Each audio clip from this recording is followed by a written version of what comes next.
Coucou, mbola miasa Madagasikara dia tsara ihany no omenareo dia nanindrona ilay volopory dia nandeha rano lataka.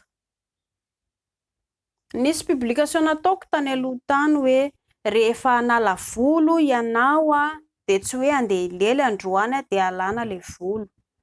Mbola misy potika rà mipetraka eto amin'ny volonao eto dia anisan'iny rà iny mety lasa hifindra any amin'ny olo tianao. Inona no mety ho vokatr'izay? Ilay fihetseham-po ao anatinao lasa any amin'ilay olo tianao ary anisany koa mety hiteraka hangatra ilay izy. Eto izao ho an'ny tovovavy izany. Mba mila mifampiresaka koa ianareo roa hoe hilelyntsika rahampitso dia mila miomana izany. Ary ny torohevitro ho an'ny rehetrarehetra rehefa ilay manala volo zareo dia mba atao amin'ny sira. Efa nisy publication fa mbola tsy maintsy hanao vaovao ihany aho dia mba ho hitan'ny rehetrarehetra izany.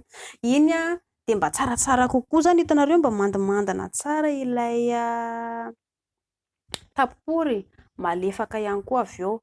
Mba tsara kokoa izany atao amin'ny sira satria indri raha alandry amin'ny razoara dia jereo tsara fa lasa matevina be ilay volo.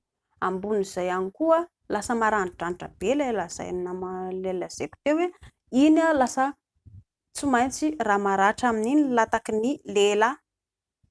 Dia avy eo ianareo hilely hiditra any anatin'ny tranon-jazandria, lalan-jazandria ilay rà. Ny fihetseham-pon'ny rangahy tsy maintsy tafiditra ao anatin-dria. Raha mpisotro toaka be i rangahy dia jereo tsara fa ny rà an-drangahy no miditra ao. Raha tezitra, raha ohatra ka olona mpilongolongo lava ihany koa rangahy, lasa mpilongolongo ihany koa ndry satria izay izany ilay ohatran'ny hoe karazana fatin-draha ilay fitenenana. Ilay rà an-dramose no tafiditra ato anatin-dria. Tsy dia tsara loatra anie izany fa izany no mampatonga ny hangatra. Ny aretina maro. Olona hoe normal tsara no afaka mifamindra rà fa tsy hoe ekena fa mpivady mpivady fa samy manana ny toe-batany ihany koa ny tsirairay. Ka nizaniza mba tsara torohevitro ho an'ny rehetra rehefa manala volo.